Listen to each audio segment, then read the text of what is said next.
Welcome बच्चों, स्वागत है आपका मेरे चैनल में जिसका नाम है न्यूक्लियस। मैं हूं मोनिका शर्मा। हम लोग पढ़ रहे थे क्लास 6 की साइंस का 7 चैप्टर, नाम है टेम्परेचर एंड इट्स मेजरमेंट। ठीक है, आज हम पढ़ेंगे डिफरेंट स्केल्स के बारे में कि टेम्परेचर को कौन कौन से स्केल्स पे नापा जाता है। सेल्सियस की बात हम लास्ट टाइम कर चुके थे, बट फिर भी एक बार और पढ़ लेते हैं। टेम्परेचर नापने के लिए 3 स्केल मेनली आपकी बुक में दिए हुए हैं, Celsius scale, Fahrenheit scale and kelvin scale. ठीक है, हमारी बॉडी का टेम्परेचर जो होता है वो 37 डिग्री सेल्सियस होता है, तो आपको पता ही बात। उसके अलावा फ़ारेनहाइट हम कब यूज करते हैं?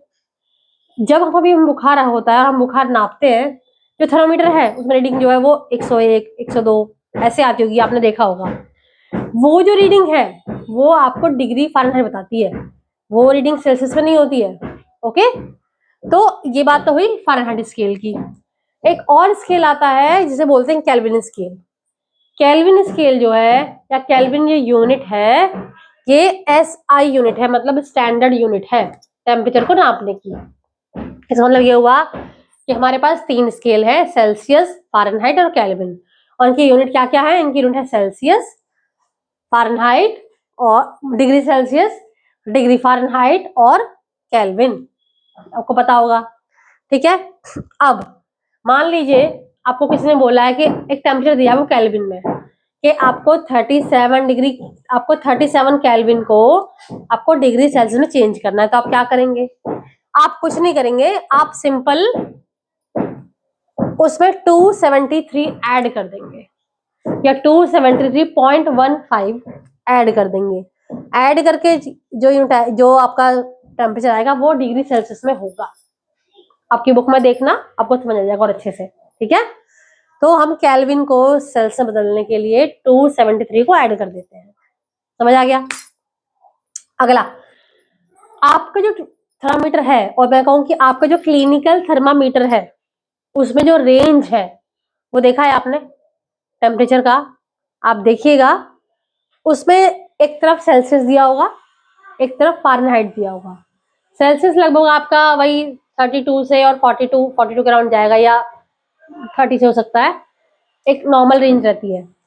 फ़ारेनहाइट में, क्योंकि फ़ारेनहाइट जो टेम्परेचर है और एक हेल्दी बॉडी का, एक हेल्दी इंसान का 98.6 डिग्री फ़ारेनहाइट होता है, तो जो हमारे पास जो स्केल है फ़ारेनहाइट का, वो करीब 94 से लेके और 108 तक होता है। ठीक है, मैं अगर लिखूं यहाँ पे, तो जो सेल्सियस है वो आपका करीब 32 से स्टार्ट होके और ये 42 तक जाता है, और ये जो आपका फ़ारेनहाइट है ये आपका 94 से लगभग स्टार्ट होके और 108 तक जाता है। ठीक है, ये तो आपके स्केल हो गए।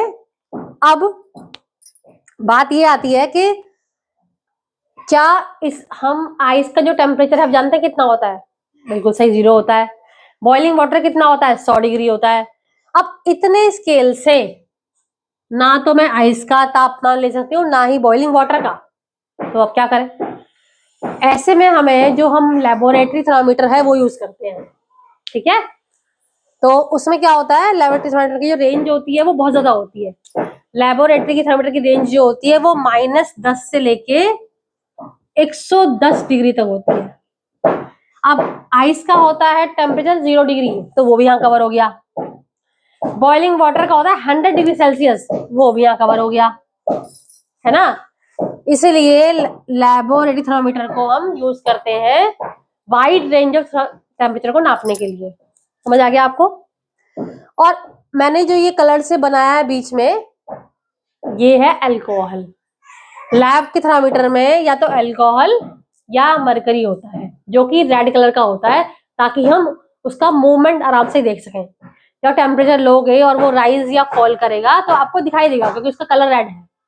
ठीक है, तो ये है आपका लैब थर्मामीटर। इसके बारे में और जानेंगे डिटेल में नेक्स्ट क्लास में। Till then be happy, be safe and bye bye. मिलते हैं नेक्स्ट क्लास में।